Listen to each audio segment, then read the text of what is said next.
The situation in Kirkwood in the Eastern Cape remains tense after overnight violence erupted in the town. Protesters turned their attention to some of the citrus farms in the area overnight, torching at least one orchard store, a number of tractors and even attempts at setting citrus orchards alight. The exact reason behind the violence is not known, but it's seemingly connected to the strike by workers in the citrus industry in the Sundays River Valley.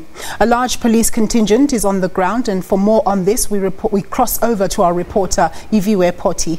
Iviwe, what's the latest there?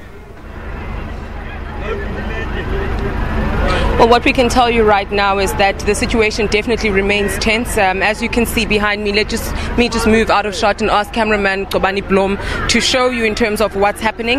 The MEC of Agriculture and Rural Reform has just arrived to come and address some of the community members here. As we've alluded earlier on in the week, that the main situation or the main reason for the community's anger is the amount of money that they are earning at the farms and the negotiations that are happening between the employer and the employee, represented by FAWU and also by Sanko, because they're saying they are representing community members as well, which are now at a deadlock where the employer is offering 8% and the employee is steadfast at 13%. So that's the situation right now. It's a bit tense. Earlier on, we did see the arrest of 2 community members. Earlier on in the week, last week Friday, it was about 7 people, and on Monday 4. The 7 were released on Monday morning on bail.